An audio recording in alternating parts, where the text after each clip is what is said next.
Life is so busy. If you blink, you can miss something amazing. It's important to take a moment and enjoy what we have and the people around us. I'm Mo Hagan, Chief Operating Officer for CanFit Pro, and welcome to A Moment with Mo, a podcast where I will welcome some incredible guests to talk fitness and nutrition, mindset and self-empowerment, setting our goals into action, and much, much more. Now let's get chatting. Hello and welcome to A Moment with Mo. And this is a podcast where we dive deep into conversations around fitness, health, wellness, personal and professional growth. And I'm your host, and my goal is to share inspiring stories so that we can all together spark positive change in the world. And it is a podcast, but really a platform to shine a light on inspiring leaders who, through sharing their own stories, experiences, life lessons, encourage us all to soar and shine in our own lives.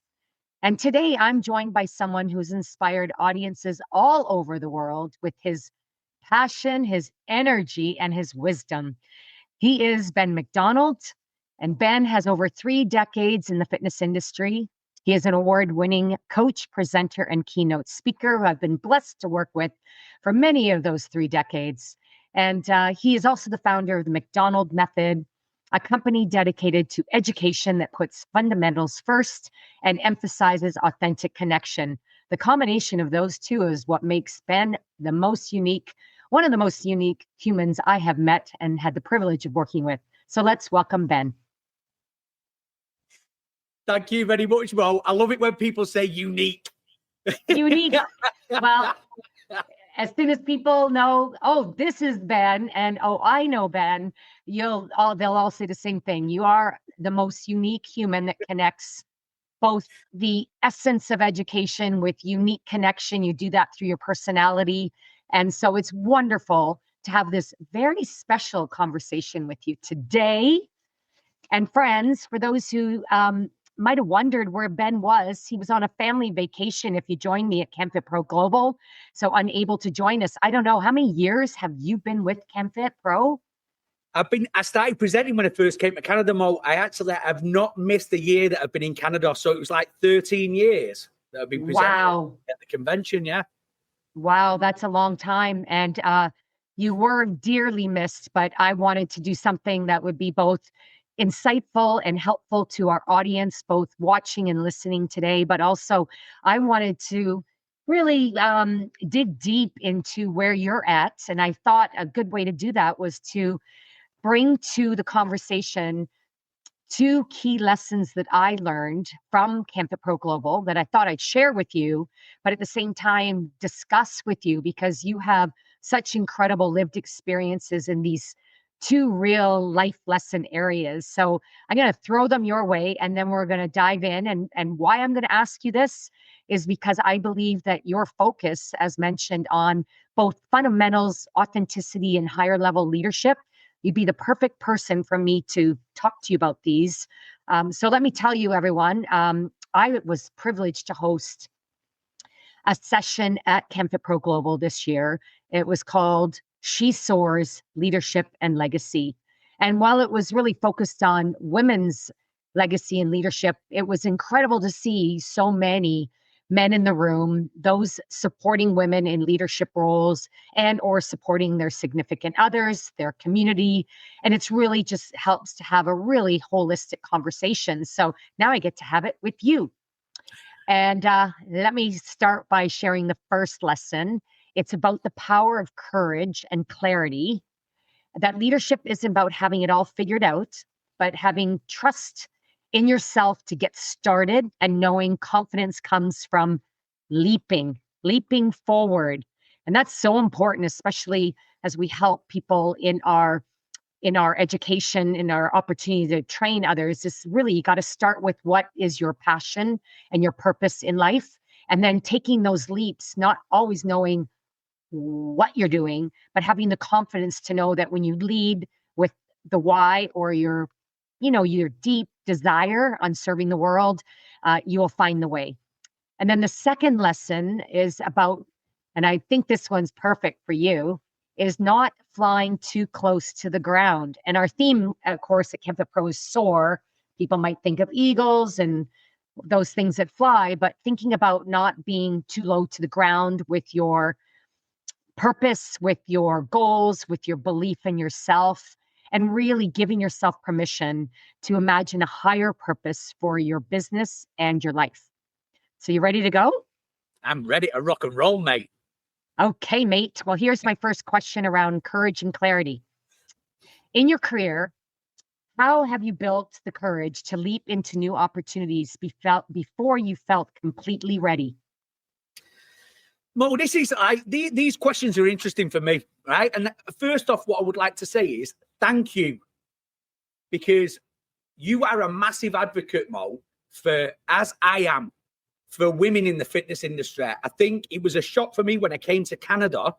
In the UK, very thin on the ground as far as female leadership goes. I came to Canada, I was like, wow, this is interesting. I looked at you and Jane Riddell, you had all these people, Kelly Thorne, all these different ladies who were in positions of sort of not authority, but, you know, little in leadership roles. And I thought it was excellent. So thank you, Mo. I appreciate it. I think the ladies are, you know, leading from the front. So as far as it goes for me, I think what you've got to do is accept opportunity, Mo. Even if you're not ready, accept the opportunity. And what blows my mind, I say this to people all the time, the biggest limitation that people are going to have in their career is the fear of what other people will think of them. And I'm like, that is insane to me. You're more concerned about what other people think of you than what you think about yourself. And when it just doesn't make much sense to me. For me, Mo, I really do not care generally what people think about, because it's always going to be someone who wants to drag you down, like the crabs in the bucket. As soon as the crab starts to climb out, boom, the other crabs drag them back in. So what you've got to do is accept opportunity and fly with it. As an example of people sort of bringing you down, Mo, or waiting for you to, you know, like dragging you back into the bucket. I remember back in the UK years ago, I did a program for Sky Television, which is the equivalent of Rogers. And it's called Masters of the Power Club, right? So, yeah, I know, it sounds really good. So it's the Power Club is like a weighted bat. I've got one right here. So it's a club, a weighted club. And I was doing a lot of training with it at the time, utilizing it with clients and whatnot. Nobody else was using it. So I was the person who wrote a course on it. So I was the UK's leading expert, right? The bar was low. So I did this program for the TV, and it was aired on one night. The day after, I was doing some stuff for a company that I work for. I'm doing an assessment on a student. And as I'm writing away, this other instructor comes over and he's assessing another student. And he stood there and he went, "Saw your show on the on Sky Channel." I was like, "Oh, great." I said, "What do you think?" He went, "It was really cheesy." And I looked at him like, I went, "Really?" I said, "It wasn't as good as yours, was it?" And he went, "Fair point." You know what I mean? So what you've got to do even if you don't feel ready for it, like, so what? What is the worst possible case scenario? You grab the opportunity and you run with it. Love it. And you said, you know, what is the worst thing? You end up in the same place you are now, but the opportunity is you may actually have stepped forward into your future that you may not even realize is waiting for you. So good on you. And I love the fact that you just stepped right into this question and said, go for it. So I love it. I have a follow-up question to this one, again, around courage and clarity. You did give us some great advice already, but what would you give fitness, health, and wellness professionals who do struggle with confidence in taking that first step? It's one thing to say, accept opportunities, but is there something you experienced yourself you could share as advice? Yeah, I think, Mo, for me, everybody experiences imposter syndrome. And I'll be honest with you, Mo, I flaming get it now. Do you know what I mean? Like, even after an extended period of time in the industry, I still get it. When am I in the right sort of arena? Do I have the right to stand on this stage? Do I have the right to do X, Y, and Z? And I went to see a guy present, brilliant guy, fantastic book. The book is called The Alter Ego Effect, and it's written by a guy called Todd Herman. It's fantastic. So what he talks about in that is creating an alter ego for himself. And it came from, he was going to work, right? So he comes in from work and he wants to be super dad for his daughter. And he was distracted, Mo. He was never present with his daughter. So he's like, I want to be super dad. So what am I going to do to make sure that I can do it? And she made him a little bracelet, like an elasticated bracelet that said dad on it. And he hung it on the on his key hook. So when he walked in from work, he'd put his keys on the key hook, take the bracelet off, put it on, and snap the bracelet like kick on his wrist. And that was his signal to become super dad. I thought that is really interesting. So when you look at people, Mo, who are maybe artists, whatever you want to look at, Prince, right? Who was a symbol and then he became Prince and then he went back to being a symbol. He had an alter ego called Camilla and he actually released an album under that pseudonym as a female artist. Beyonce, her on stage alter ego is Sasha Fierce. Like you've got these people who have got alter egos all the time. If you look at, for me, when I looked at it, because as you said earlier, Mo, with authenticity, everything that you do, no matter who you connect with, it has to come from a place of authenticity. So I'm thinking, how do you do that? How do you create an alter ego for yourself and it not being authentic? So I started having a little think about it. I thought you do it all the time. You do it all the time. Like the way that I speak to my mum is very different to the way that I speak to my friends. And the way I speak to my friends, very different than the way that I speak to my wife, very different than the way that I speak to my children. But they are all extremely authentic relationships that I have. So you're constantly creating these alter egos all the time. So you create an alter ego for yourself where you are. If you're a little introverted, you are a little more extroverted in your alter ego. And you can give yourself a signal, Mo. So I say to trainers all the time, have a pair of shoes that you just wear on the gym floor. So like your uniform, your name badge, I'm going to age myself a little bit, Mo, your clipboard or your or your iPad or whatever it is. All of these things, when you put them on, it's like saying to the brain, go time, like you are ready. Do you see what I mean? And that's the signal, like the band on the wrist, for you to become your alter ego. That is amazing. Can you name the book again and the author? Yeah, the book is called The Alter Ego Effect, and the author is Todd Herman. When you look at the alter ego effect, Mo, and when you look at creating an alter ego, that's fantastic. But the other part of it is you have to do the work, Mo. You have got to put the work in. You can't just sit back and expecting things to drop into your lap. When I first started in the industry, Mo, everything was written. It was all magazines were print. There was no online magazines or anything like that. So when I first started in the industry, I was writing for Men's Health, Men's Fitness, Train Hard, Fight Easy, Fighters Only, Women's Fitness, Ultra Fit Magazine, like all of these different things that I was doing. I was doing stuff for the TV, radio. I was teaching. I was writing courses. I was presenting at conventions. I was doing all this stuff, Mo, because I'd put my head above the parapet. I had put myself out there, accepted the opportunity, and put the work in. And one girl said to me, she said, she was doing my job at the time in a separate teaching education center. And she comes to me, she said, "You're dead lucky." And I said, "Why am I dead lucky?" And she said, "Well, you get all these opportunities, like you're writing and you're doing this, that, and the other, and blah, blah." I said, "Hey, hang on a minute." I said, "I write the courses on my lunchtime." I said, "I'm writing articles at night when I get home from work. I'm presenting on weekends. I'm doing all of this stuff, and I'm doing the same job as what you're doing." I said, "It's not lucky. I am doing the work." So that's right.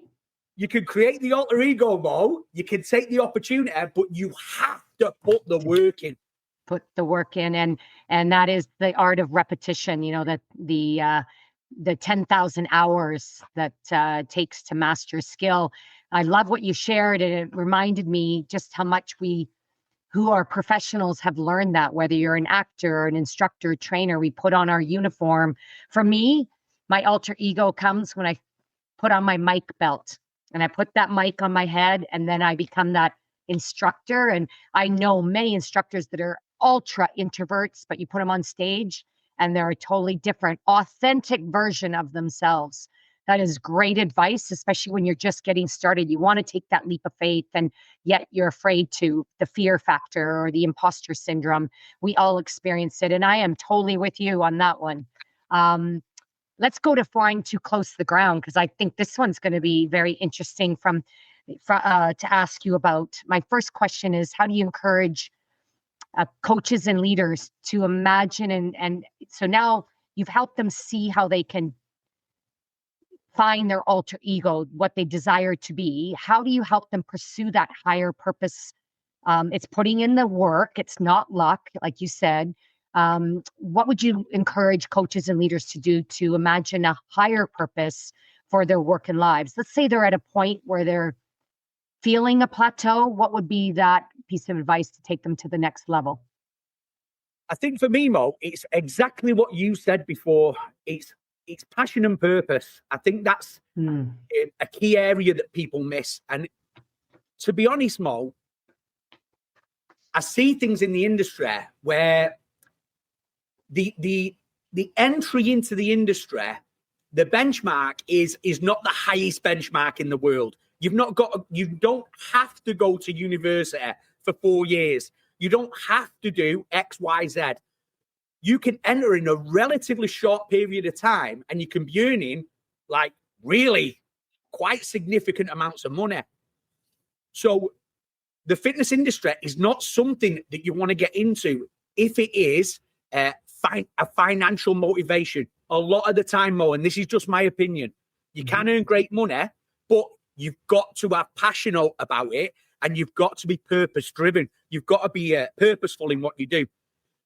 When it comes to that, Mo, you've got the take opportunity, you've got the hard work component, but you've got to think longevity, and you've got to have a foundation of authenticity. And I know I keep banging on about the word, but you've got to be authentic to you as a person. That's where the purpose comes in, Mo. So for me, it's understanding your vision statement. What is your vision statement? What is your purpose in the industry? What is it that drives you? Then you've got to use that in every interaction that you have to make sure that you stay grounded. You are always true to what it is and who you are as a person. For me, Mo, I'm an engineer by trade. There's no purpose behind doing that for me. So that's why I stepped into the fitness industry, because that's purposeful and I'm extremely passionate about it. Also, something that I'll use is something called the HILT approach, HILT. So the HILT approach is when things get a little slippy, Mo, like when you start to lose a little focus, you're on the battlefield, Mo, and things are getting a little slippy. You need a HILT. You need something to keep hold of that's going to keep you grounded. So the H is honesty. The I is integrity. The L is loyalty. And the T is trustworthiness.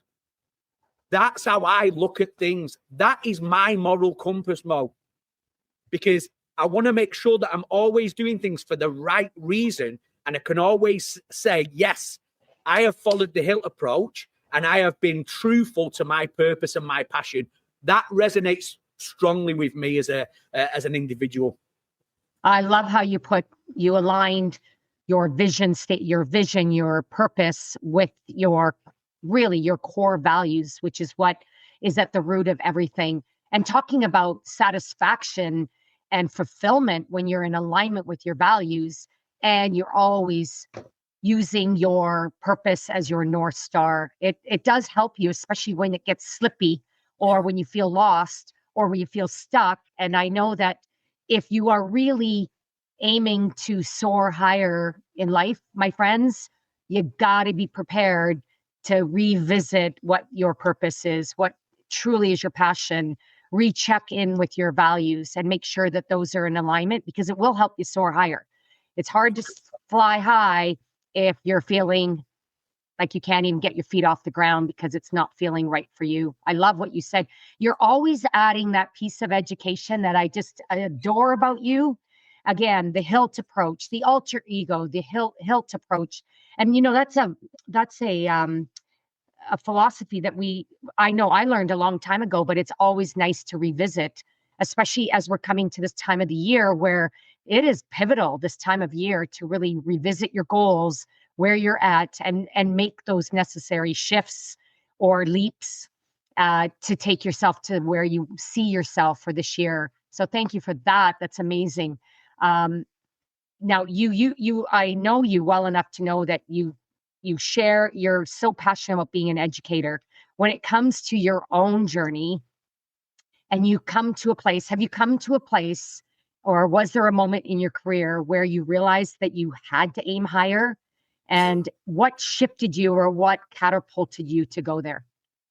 Mo, this is like, we could do another 3 podcasts on the stuff where I've been like, okay, now I've got to reach higher. Now I've got to change. Like, it just is inevitable at some point. But the biggest shift for me, I work extremely well, Mo, with no safety net. So it's like when there's no safety net and I'm up against the wall, like I have got to go. I've got to do it. So before my son was born, like me, my wife and my daughter, we used to live in Rome. We lived in Italy. So I was an engineer in the UK. So we moved over to Italy. I was training people and doing the coaching stuff, but I was still engineering. So we moved over to Italy. And when I came back, we had nothing, like literally nothing. I bought a car, Mo, right? It was £200, this car, right? It was an absolute banger. So I get this car and I'm driving along the highway and I'm doing like 70 miles an hour. And I'm coming down because I'm going on a job. I come back, I'm engineering again. So I'm driving along and I put my foot on the brake and the car goes bang and the flaming wheel just goes whoops and I'm going across the highway. So I'm doing 100 kilometers an hour. I'm like, across the highway. I managed to get the car under control, pulled off the highway, and I sort of parked it up. And I'm stood there, Mo. It's raining because it's Manchester. It's 6 o'clock in the morning. And I'm looking at the car and I look inside the wheel and the brakes had grabbed the brake disc and sheared it off the axle. So there was no brakes on one side of the car. That's why it dragged me across. And in that instant, Mo, I just thought, I'm not doing this anymore. You know what I mean? Like now I do genuinely need to reach higher and go for what it is that I believe that I was meant to do. So I went back to study personal training, got my personal training certification. Mo, 2 weeks before I finished the certification, my wife says, we're having another baby. Oh. I said, great. So I'm like, okay, I've not got a job. I've just changed my career and we've got one kid and now we're having another one. Perfect. So that was the no safety net. That was lighting a fire under me then to be like, this is going to be something that I absolutely pour my passion, energy, purpose, everything into. So yeah, that's what I did. And then the rest, as they say, is history, Mo. The rest, they say, is history. And look where you are today. Wow. I love it. No safety net. Some of us need to sort of let that safety net loosen a little bit and not be afraid. Yeah. And be aware of things. I bet. However, sorry, Mo. It's easy for people to say, it's too easy for people to say, well, if this doesn't work, I'll do this. Mm-hmm. Do you see what I mean? So when there's no safety net, Mo, it's like, this is going to work. I have said that this is what I want to do, and I'm going to stand by it, and I'm going to flaming knock it out of the park. So let's get focused and let's go. Wow. I love it. I did not know that part of your story. That is very cool. And what I know about you is just your authentic style of leadership. So let's talk about that a bit. And you talked about authenticity earlier, but if you had to put it together with leadership, how would you how do these principles of authentic leadership, how will they help build leaders within the industry that we know we need for moving the industry forward? Can you tie it into what authentic leadership is, how it becomes a living legacy for leaders? Because we don't want to wait to die to hear about ourselves. We won't even hear about ourselves then. But how do you hope that it will help the future leader understanding that principle? I think as far as it goes, with leadership, Mo, and authenticity and connection, if you're running teams, like I've run teams of trainers on multiple continents, like I've ran teams in the UK, I've ran teams in Canada. So it's authenticity is absolutely key when you're leading a team. And it's not about authenticity. Oh, everything's going to be okay. Oh, everything's going to be great. It's not about being a cheerleader all the time. But what it is about is creating authentic connection with people. I think emotional transparency, Mo, is a big one. So when you start to talk to people, it's not about people talk about it as being vulnerable, right? It's not being vulnerable. It's being emotionally transparent. Like for me, if I'm upset, if I think that you can do better, I'm going to tell you that. If I think that you've done a fantastic job, I'm going to tell you that. And I'm going to be emotionally transparent with you. When you connect with people, Mo, especially, and this is my opinion, especially in a leadership-based environment, you've got to see people, right? You can't just watch them. You've got to see them. You can't listen to them, Mo. You've got to hear them. And you got to feel them, not in a weird way, right? I mean, don't go feeling people, but you've got to feel what they are, like the energy that they're putting out. As an example, and this is we still talk about it now because I'm still mates with a guy. And it's when I was a lot younger than I am now, I went through quite a lot of stuff in my life, in my personal life. And I remember the guy that I used to knock about with, a really good friend, a really, really good friend, and a fantastic human being who I have the utmost respect for. He was an absolute animal, Mo, when we were young. So nobody messed with him. Absolute brute. And when I was going through all this stuff, he gave me an envelope and he said, "Don't read it now." He said, "Read it when you're on your own." And it was a poem called If by Rudyard Kipling. And it was, I can't even think about it now because I get emotional about it. That's how much of an impact it had on me. And I was 15 at the time. Wow. So, and at the end, Mo, he said, if you can keep your head while all about you are losing theirs, if you can do this and this and this and this and this. And at the end, it said, if you can do all this, then you are a man, my son. And it was, I tell you what, it gets me, Mo, every single time. I'm getting a bit emotional, but it's something that has been like a navigation point for me.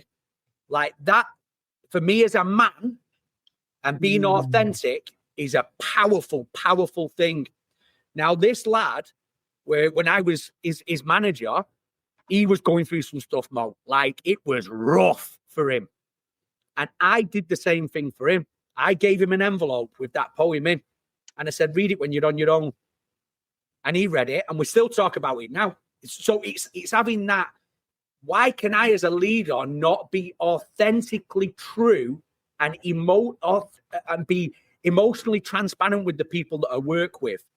I think that is a powerful, powerful piece to connect with the people that you work with. Powerful piece of advice. I love it. That's like I will say once in a while, that's a mic drop moment, and that's a mic drop moment. You got to read the poem, Mo. Honestly, I like it.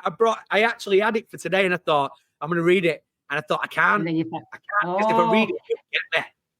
Well, I know we can find that, and I made a note of it so that I could look it up. And I recall a poem called "If." I've heard it be quoted in a book somewhere at one point, so I'm going to look that up. And it's so amazing how you defined truly authentic leadership and how you create that. It's not, it's about really seeing people, really hearing people and feeling people and not really feeling people. But you said it, it's the connection. You got to feel their energy. That's what, in my opinion, connection is, because then you can truly tap into what their needs are, what they're looking to accomplish, and therefore how you can best serve them.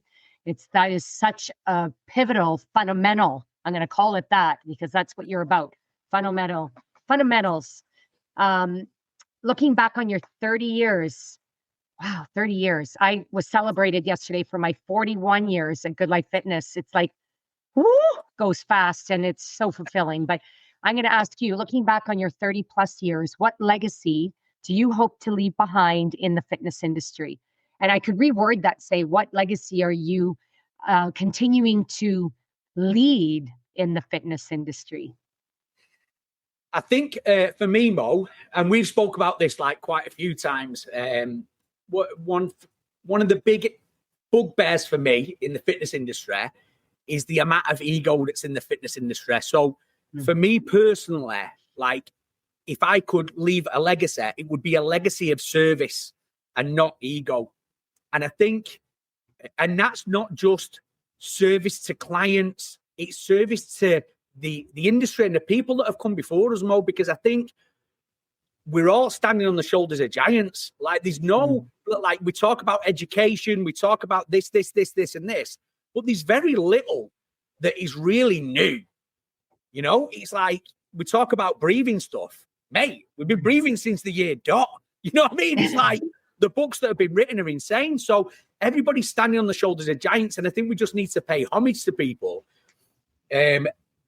So more service-based, serving the people that I work with as far as clients go, serving the people that I work with as far as the team that are around me, and then people who have come before us as well. And there's another, like, I'm not a big poem guy, right?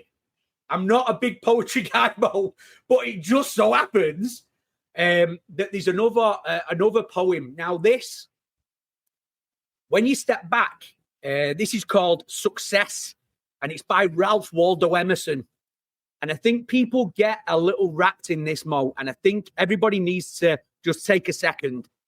My grandfather was one of the best people you will ever, just a phenomenal human being, phenomenal. He was a very, very wealthy man at certain points in his life. And then when he got into his later life, it was also the reason why I got into fitness, because he was like super fit, PTI in the paratroop regiment, water skier, like used to do all crazy training stuff, gravity boots hanging upside down, just brilliant. When he got older, he was poorly. So he couldn't work. He lost everything. And he died a poor man. But how do you define success? Like people tie so much success to financial gain. And there's a part in that success where it's like the poem where it says, even if you leave the world by a healthy garden patch, or one child or one person has breathed easier because you have lived, that's success. Oh, so wow. It's how you define success. What is legacy and how do you define success? And most of the time, Mo, money comes and goes. Like financial success. I mean, it's great. Mm-hmm. It's easier to cry in a BMW than it is on a push bike, but it's not. It shouldn't be the defining factor. You should be. That's the purpose, Mo. That's the passion. Absolutely. I know for me, it's about contribution. And yes, it's important to be to earn what you deserve. And, money does provide you opportunity to serve your purpose in a broader way, but it's not what fulfills people in the end. It's amazing how we hear story after story about, those that there was a book about the 5 regrets of dying. And one of the regrets is, you never on your deathbed said, oh, I wish I worked more and made more money. You never say that, right? So I wish I had made more impact and had more connection with people and was able to serve, in the way that I, brought me pleasure, because in aligning with what gives you pleasure and purpose is really how you show up authentically, right? Yeah. So That is the true definition of success. I agree with you. And for a man that is not a poet, you certainly leave us with incredible poetic insights. All right, before we wrap up, I want to ask you this, and then I want you to share. So how do you mentor others to think about their own legacy while still growing into, their present? Like, how do you help them see about legacy as you help them in the moment? I think Mo, it sort of encapsulates everything that we spoke about. Is I'll speak to people, like the amount of people that I speak to, where I say to them, you've got to take the opportunity and you have to do the work. That is going to, nothing's going to drop into your lap. Like nothing's going to fall into your lap. You have to put yourself out there. Otherwise, no one has any idea you're there. So yeah, it's having that, taking the opportunity and then going out and working, but being authentic. Also, what you've got to understand is the impact, Mo. Like trainers have to understand the impact that they have. So it's not just about the person who they're working with. It's the ripple effect of everybody that's around them. So if you're working with somebody who's carrying a little extra weight, is a little depressed, is not moving well, the relationships in their personal and private life are not going great, they don't really like work, you're working with somebody like that, Mo, and then you impact them, you help them, you see them, you hear them, because most people, they're not heard, they're not seen, like they don't feel like valued, but you listen to them, you hear them, you see them, like you feel the energy, and you start to turn things around with them. Like you just guide them, but they'll do the work. And as they start to feel better about themselves and they're moving a bit better and the relationships improve and the mental wellness improves, the ripple effect around them, maybe they've got kids and like the kids are seeing the parents moving more and eating better and enjoying life. That's the ripple effect that you can have and the impact that you can have, not only on the person that you're working with, the entire sort of environment that they're in. So I think that's the biggest sort of thing that trainers need to take away from leaving a legacy is the impact that they can have in the world, Mo. The trainers are the pointy end of the stick. So you've got doctors. Doctors see a client, let's say 20 minutes, Mo. And if you're really sick, 20 minutes, 3 times a year, like that's pretty regular. You know what I mean? A trainer has the opportunity to see a client 3 times a week for an hour. So you are the front line of the fitness industry. You take people from the doctor and you stop them sliding this way, Mo, into sickness and dysfunction. You keep them like functioning well, stop them going this way and stop them going this way. Like you optimize what it is that they do. So I think trainers need to understand the value that they bring and the impact that they can have on people. That is amazing. And I hope for all those listening and watching, you'll take a moment just to reflect on that incredible insight, but take that insight and reflect on what it is that you really are doing to help your clients move forward into their, lifestyle that will actually be transformational. I don't know really. And thank you so much, Ben, for sharing this, because we're so busy being busy doing what we're doing that we don't realize the impact that we have. And the more that we can realize the impact of our efforts, the more that we will receive that fulfillment that will help us do this and more. And that's really what legacy is. It's continuing to soar higher from the ground to really do what you are meant to do in this one precious life that we are all gifted, and to really help others to experience the same. And that's what makes great leaders like you. And I'm just so honored to have you today on the show, because we do chat from time to time. But as I'm reminded today that every time I step into a workshop of yours, I always take something away, not only into my toolbox, but into my heart, that helps me really understand not just the opportunity I have as a leader, because I've been privileged with the opportunity to lead others, but also just what I can do by showing up authentically as myself. So thank you for that. How can people connect with you, Ben, and learn more about what you're doing, um, and really what would be those channels that we could find you? Yeah, I'm on Instagram. Hashtag. My daughter said, "Don't ever do that." Right, so I just do it now. So on Instagram, I'm at McDonald Method, and then also I'm at Ben MCD 1976. Yes, that is my year of birth. My daughter also said, "Don't ever do that," but I did it anyway. So that's on Instagram. Obviously, Facebook, Ben McDonald, and if you want to check out courses, services that I offer, feel free to pop onto the website, mcdonaldmethod.com. Absolutely. And your courses are available through this whole new world of digital content and virtual training. So until we see you in person, we can all connect with you there.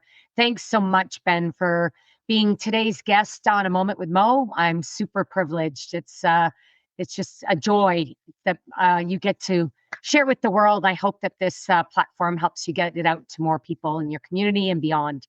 I want to say to all of you, thanks for joining this podcast. Thank you for following me on my social channels where you can find this podcast, and do check out my latest blog. It was really inspiring to write as I reflected on my goals, my purpose for this year, and really how I was choosing to serve. I also found a reality check in that we're already heading into the last powerful quarter of 2025, and it's a perfect time to seize new opportunities and elevate your energy and commit to becoming more than you even thought possible. Until next time, be well and take care. Bye.